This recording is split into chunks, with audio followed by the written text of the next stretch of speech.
வணக்கம். திரையரங்கம் ஹேம்லெட் இது ஒரு ஹாலிவுட் திரைப்படம். இந்த திரைப்படத்தினுடைய இயக்குனர் க்ளோ ஜாவோ. இது ஒரு நாவலை அடிப்படையாக வைத்து எடுக்கப்பட்ட திரைப்படம்.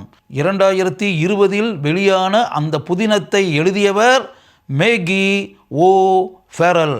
பிரபல நாடக எழுத்தாளரான வில்லியம் ஷேக்ஸ்பியருடைய வாழ்க்கையை அடிப்படையாக வைத்து எடுக்கப்பட்டிருக்கக்கூடிய திரைப்படம் இது. பால் மெஸ்கல் வில்லியம் ஷேக்ஸ்பியர் கதாபாத்திரத்தில் நடித்திருக்கிறார். படத்தினுடைய ஆரம்ப காட்சியில் வில்லியம் ஒரு கிராம பகுதிக்கு போகிறாரு. அது ஒரு காட்டுப்பகுதி. அங்கே மாணவர்களுக்கு பாடம் நடத்தி அப்படின்ற ஒரு காரியத்தில் அவர் ஈடுபட்டு அப்படின்னு வரும்போது ஆக்னஸ் அப்படின்ற ஒரு இளம் பெண்ணை வில்லியம் பார்க்குறாரு. பார்க்கும்போது அவங்க ரெண்டு பேருக்கு இடையில் ஒரு அறிமுகம் உண்டாகி நட்பு உருவாகி காலப்போக்கில் அது காதல் அப்படின்ற மாதிரி ஆயிடுது. அந்த பெண்ணினுடைய வளர்ப்பு தந்தையாகவும் தாயாகவும் இருக்கக்கூடியவர்கள் அவங்க இந்த காதலுக்கு எதிராக இருந்து அப்படின்னு வரும்போது வில்லியம் ஆக்னஸை அங்கேருந்து வேறு ஒரு இடத்துக்கு கூப்பிட்டு வந்து அங்கே கணவன் மனைவியாக அவங்க ரெண்டு பேரும் குடும்ப வாழ்க்கையை நடத்துகிறார்கள். அவங்க ரெண்டு பேரும் வாழ்க்கையில் இணைகிறதுக்கு துணையாக அந்த ஆக்னஸினுடைய சகோதரன் மட்டும் இருக்கிறான். அவங்க ரெண்டு பேருக்கு இடையில் உண்டான அந்த ஆழமான உறவுன்னு இருக்குல்ல, அதில் ஒரு பெண் குழந்தை பிறக்குது. அதுக்கு சூசன்னா அப்படின்ற பேரை வைக்கிறாங்க. சூசன்னா அந்த அன்பு பெற்றோர்களுடைய அரவணைப்பில் வளர்கிறாள். வருஷங்கள் கடந்து விடுது. இதுக்கிடையில் அப்பப்போ லண்டனுக்கு தன்னுடைய தொழில் நிமித்தமாக வில்லியம் ஒய்ஃபுக்கிட்ட சொல்லிவிட்டு மகளை பத்திரமா பார்த்துக்கோ அப்படின்ற மாதிரிலாம் சொல்லிவிட்டு லண்டனுக்கு போய் நாடகங்கள் எழுதி அப்படின்ற வில்லியம் ஷேக்ஸ்பியர் அதுதானே பண்ணார். நாடகங்கள் எழுதுறதும் நாடகங்கள் இயக்குறதும் நாடகங்கள் தயாரிக்கிறதும் நாடகங்களை அரங்கேற்றி அந்த நாடகத்திற்காக உழைத்து அப்படின்றதுல அந்த காட்சியெல்லாம் படத்தில் காமிக்கிறாங்க. நீண்ட இடைவெளிக்கு ஒரு தடவை தான் ஊருக்கு வர முடியும். அப்படி வரும்போது ஒரு மிகப்பெரிய ஒரு வீட்டை கட்டி இதுக்கு இடையில் அவருக்கு இன்னும் 2 குழந்தைங்க பிறக்கிறாங்க. ட்வின்ஸு, ஒரு பையன் ஒரு பொண்ணு, 2 பேர் பிறக்கிறாங்க. பையனுக்கு ஹேம்லெட் அப்படின்னு சொல்லி பேர் வைக்கிறாங்க. மகளுக்கு ஜூடித் அப்படின்னு பேர் வைக்கிறாங்க. இப்போ 3 பசங்க. இப்படி இருக்கக்கூடிய ஒரு நிலையில் பிளேக் நோய் பெரிய அளவில் பரவி அப்படின்னு வரும்போது அந்த பிளேக் நோயால் பாதிக்கப்பட்ட அந்த ஹேம்லெட் இருக்கான்ல, வில்லியம் ஷேக்ஸ்பியருடைய மகன், அவன் தன்னுடைய 11வது வயசில் மரணத்தை தழுவ வேண்டிய நிலை உண்டாகிறது. இந்த தகவல் கிடைத்து லண்டன்லேருந்து தன்னுடைய வீடு இருக்கக்கூடிய ஸ்ட்ராட்ஃபோர்டு அப்படின்ற அந்த பகுதிக்கு வில்லியம் ஷேக்ஸ்பியர் வராரு. தன்னுடைய பாதிக்கப்பட்ட நிலையில் இருக்கக்கூடிய மனைவியையும் இப்போது உயிருடன் இருக்கக்கூடிய தன்னுடைய அன்பு மகள்கள் 2 பேரையும் பார்க்குறாரு.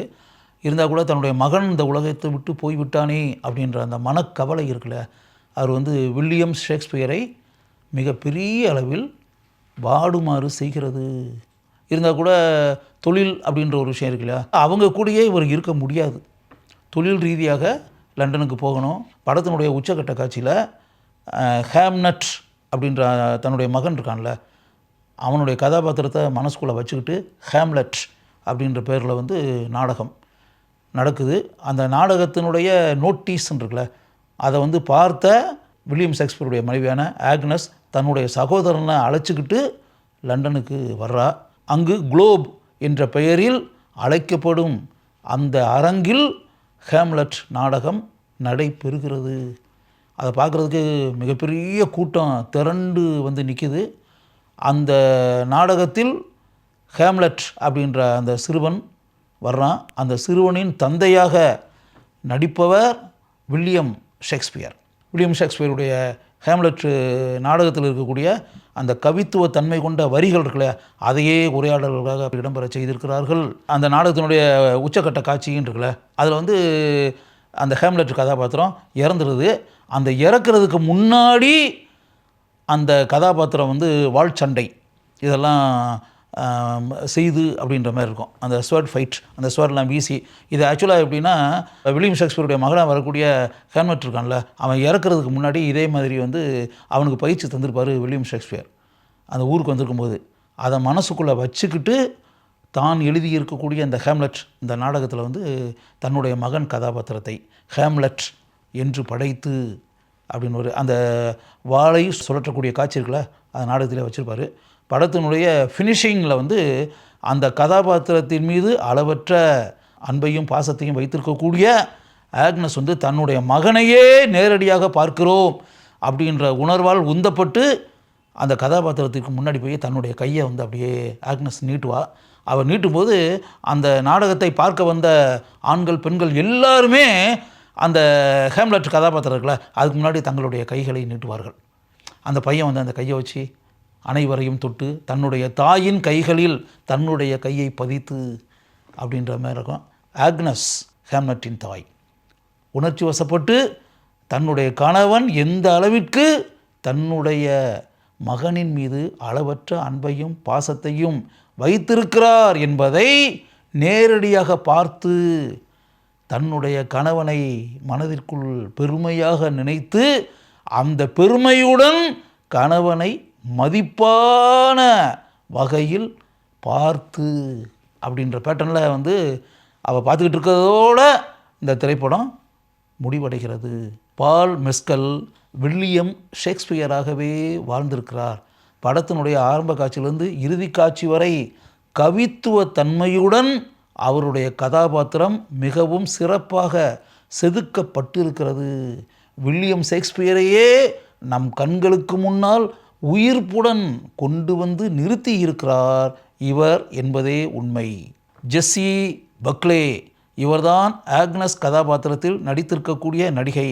படம் முழுக்க இவர் அந்த கதாபாத்திரமாகவே வாழ்ந்திருக்கிறார். தன்னுடைய கணவன் அருகில் இல்லாமல் இருக்கக்கூடிய வருடங்களில் தன்னுடைய பிள்ளைகளை வளர்ப்பதற்காக அந்த அருமை தாய் எந்த அளவிற்கு சிரமப்பட்டிருப்பாள், கஷ்டப்பட்டிருப்பாள் என்பதை நம் கண்களுக்கு முன்னால் அருமையாக இந்த நடிகை வெளிப்படுத்தி இருக்கிறார். படத்தினுடைய உச்சக்கட்ட காட்சியில் ஹேம்லெட் நாடகம் நடைபெற்று கொண்டிருக்கும்போது தன்னுடைய மகனின் கதாபாத்திரத்தை பார்த்து உணர்ச்சி வசப்பட்டு தன் கைகளை நீட்டிக்கொண்டு அவர் நின்று கொண்டிருக்கக்கூடிய காட்சி இருக்கிறதே, அந்த காட்சி ஒன்று போதும் இந்த நடிகையின் அபார திறமையை பறைசாற்றுவதற்கு.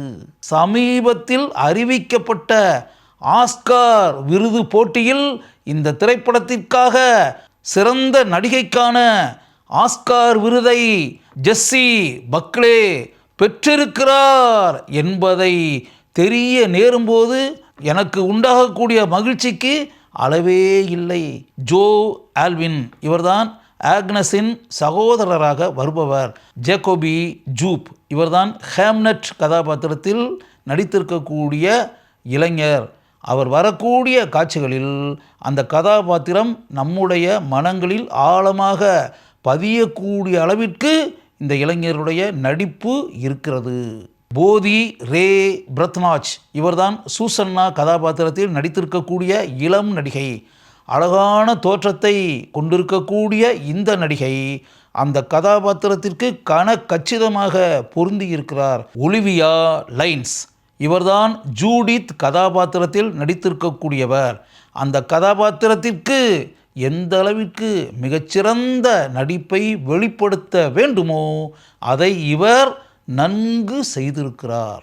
நோவா ஜூப் இவர்தான் நாடகத்தில் ஹேம்லெட் கதாபாத்திரத்தில் வரக்கூடிய இளைஞன். அந்த கதாபாத்திரத்திற்கு மிகவும் சிறப்பாக இவர் பொருந்தி இருக்கிறார். இந்த திரைப்படத்தினுடைய தயாரிப்பாளர்களில் ஸ்டீஃபன் ஸ்பீல்பர்கும் ஒருவர். மேக்ஸ் ரிச்டர் இவர்தான் இந்த திரைப்படத்தினுடைய இசையமைப்பாளர். லூகாஸ் ஜல் இவர்தான் இந்த திரைப்படத்தினுடைய ஒளிப்பதிவாளர்.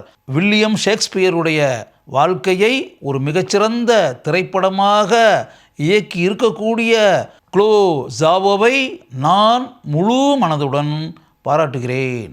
புகழ்பெற்ற நாடக ஆசிரியரான வில்லியம் ஷேக்ஸ்பியருடைய வாழ்க்கையில் நடைபெற்ற சில சம்பவங்களை மையமாக வைத்து எடுக்கப்பட்டிருக்கக்கூடிய ஹேம்லெட் என்ற ஆங்கில திரைப்படத்தை ஒரு முறை அவசியம் பாருங்கள். உங்களுக்கு அது ஒரு அருமையான அனுபவமாக நிச்சயம் இருக்கும்.